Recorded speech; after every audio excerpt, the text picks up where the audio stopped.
تم نے 15 سال کتابوں میں لگا دیے صرف اس امید میں کہ ایک دن تمہاری زندگی سیٹ ہو جائے گی، لیکن اگر سچ یہ ہو کہ تمہیں کبھی سیٹ ہونے کے لیے بنایا ہی نہیں گیا۔ دنیا کے امیر ترین لوگ ایک ایسے ٹریپ سے نکل گئے ہیں جس میں آج کروڑوں لوگ خوشی خوشی ہنس رہے ہیں۔ وہ سب سے خطرناک بات، تم بھی ان میں شامل ہو۔ 1806 میں ایک جنگ ہاری گئی، لیکن اس ہارنے میں ایک ایسا سسٹم پیدا کیا جو آج بھی تمہاری زندگی کو کوائٹلی کنٹرول کر رہا ہے۔ سوال یہ نہیں کہ تم اس سسٹم میں ہو یا نہیں، سوال یہ ہے کہ کیا تم اس سے باہر نکل سکتے ہو؟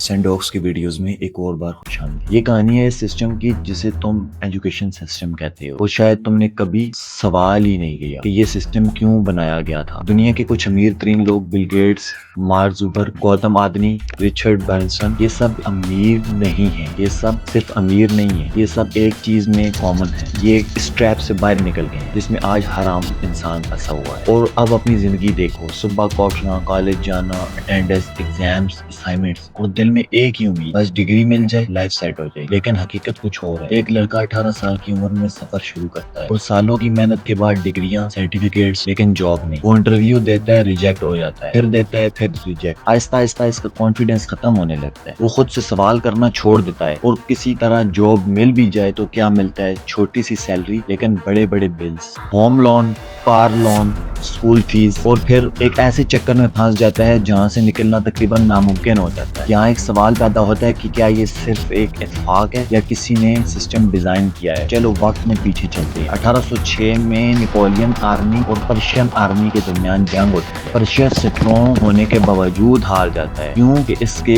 سولجرز خود سوچ رہے تھے، جبکہ نیپولین سولجرز صرف آرڈرز کو فالو کر رہے تھے۔ یہاں سے ایک ڈینجرس آئیڈیا پیدا ہوتا ہے، ایسے لوگ تیار کرو جو سوال نہ کریں، صرف فالو کریں۔ اور اسی سوچ سے پیدا ہوتا ہے پرشین ایجوکیشن سسٹم، ایک ایسا سسٹم جو بچوں کو بچپن سے ٹرین کرتا ہے اوبیڈینٹ بننے کے لیے، کریٹو نہیں۔ پھر آتی ہے انڈسٹریل ریولوشن، مشینز آ جاتی ہیں، فیکٹریز بن جاتی ہیں، لیکن ایک مسئلہ یہ ہوتا ہے کہ ورکرز نہیں۔ تو سولوشن کیا نکالا جاتا ہے؟ ایسے لوگ تیار کرو جو خود کچھ نہ سوچیں، بس جاب کریں، اور یہی سسٹم پوری دنیا میں پھیل جاتا ہے۔ 1835 میں تھامس بیبنگٹن ایک نیا ایجوکیشن سسٹم انٹروڈیوس کرواتا ہے۔ اس کا مقصد تھا ایسے لوگ تیار کرنا جو سوچ میں آزاد نہ ہو بلکہ سسٹم کے مطابق سوچیں، اور آج ہم وہی سسٹم فالو کر رہے ہیں۔ تم اسکول جاتے ہو ایک کریٹو مائنڈ کے ساتھ، لیکن باہر آتے ہو ایک لمیٹڈ مائنڈ سیٹ کے ساتھ۔ تمہیں کبھی نہیں سکھایا جاتا پیسہ کیسے بنایا جاتا ہے، سکلز کیسے بلڈ کی جاتی ہے، خود کچھ کیسے سٹارٹ کیا جاتا ہے۔ کیونکہ سسٹم کو ورکرز چاہیے،